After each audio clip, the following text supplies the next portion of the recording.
Ada beberapa pertanyaan di DM sosmed Bosman yang meminta dijelaskan apakah New Mind anti IKN, pemindahan ibu kota baru. Kita jawab, kita jelaskan dulu apa yang New Mind maksud dengan pembangunan dan kemajuan atau growth bagi New Mind. Dengan menjelaskan hal ini akan menjawab langsung anti pemindahan ibu kota baru atau tidak para New Mind itu. Ingat sahabat, membangun itu belum tentu membuat growth, namun membuat pertumbuhan. Pasti salah satunya dengan cara membangun. Nah lu mulai bingung ketika kata-kata dibolak-balik seperti kemahiran filsuf Brother Rocky Gerung yang berucap terkadang membuat logika lawan bicara menjadi mengiyakan karena nggak ngerti atau karena lemot otaknya belum berpikir sudah diterjang logika baru berikutnya olehnya. Begini kita menjelaskan tentang pendapat New Mind di dalam membangun. Sungguh beda sekali antara membangun dengan membuat pertumbuhan.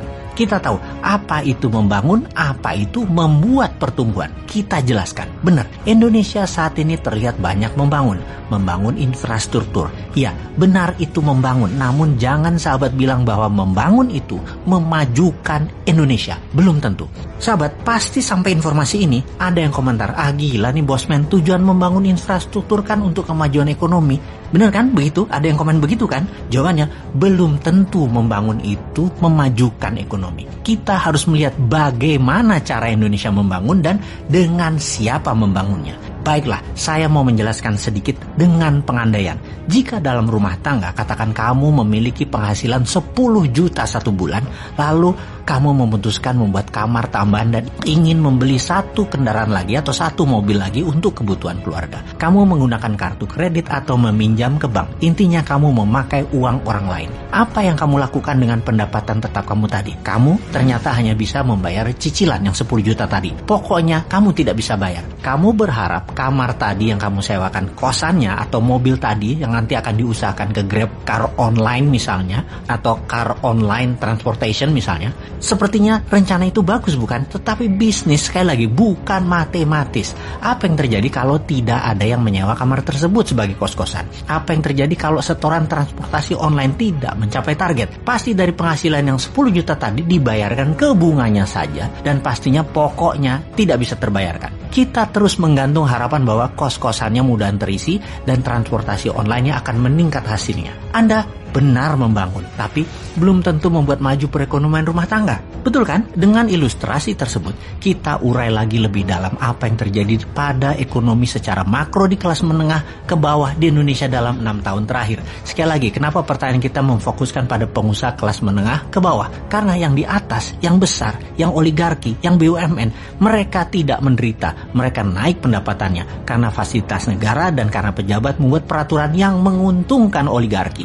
Maka kalau digabungkan, ekonominya jadi besar, jadi naik. Dan dengan menggabungkan ekonomi menengah dan kecil, sungguh jadi terlihat naik. Sekali lagi, jadi terlihat naik. Tapi kalau kita fokus pada ekonomi mikro, kelas menengah ke bawah, jomplang pada turun secara bernegara. Bayangkan dalam 7 tahun terakhir, angka pertumbuhan kredit turun begitu tajam di Indonesia. Ini membuat sulit bisnis berkembang dengan cepat. Bank biasanya belasan persen per tahun tumbuhnya dalam penyaluran kredit. Alias kalau tahun lalu 1 triliun bank kasih kredit, tahun ini harus naik 1,15 triliun. 1 triliun itu adalah pengandaian ya. Dan sejak tahun 2014, tumbuh kredit di Indonesia di tahun tersebut adalah 11,58%. Lalu tahun depannya, tahun 2015, tumbuhnya 10,44%. Mulai turun tuh. Di tahun 2016 tumbuh 7,87%. Di tahun 2017 tumbuhnya hanya 4,18%. Oke, baiknya saya nggak mau teruskan yang 2018, 2019, 2020, bahkan 2021. Asli, saya nggak mau teruskan. Malu. Sekarang kita gabungkan informasi dari awal hingga informasi terakhir yang barusan. Sungguh, keberhasilan membangun terbukti tidak menunjukkan kemajuan seperti apa yang dilakukan selama ini, yaitu membangun infrastruktur jalanan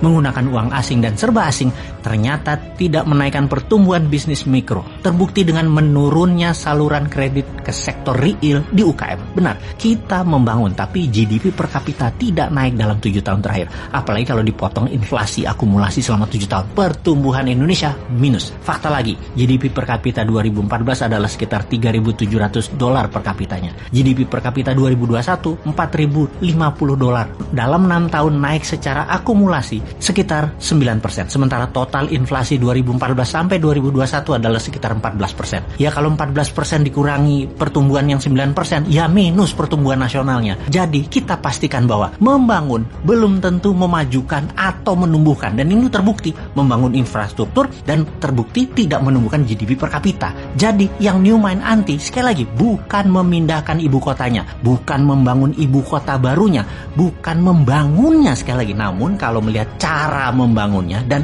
dengan siapa membangunnya, maka dapat dipastikan secara ekonomi makro dan mikro, pertumbuhan yang dirasakan ke masyarakat penduduk Indonesia ke depannya pasti hasilnya akan sama, yaitu tidak menumbuhkan apa-apa. Jadi tantangan New Mind dilontarkan ke tim IKM adalah buktikan uang 1.000 triliun rupiah yang akan digelontorkan dalam 5 tahun ke depan membangun IKN akan menumbuhkan GDP per kapita Indonesia ke $10.000 per tahunnya. Lalu kalau New Mind sekarang ditanya, jawabannya oleh New Mind bagaimana? Fokusnya New Mind adalah pertumbuhan ke $1.000 per kapita pendapatan rakyat Indonesia, dengan salah satunya adalah membangun ibu kota baru yang seperti titik. Rahasia dong, nanti 2024 kita buka.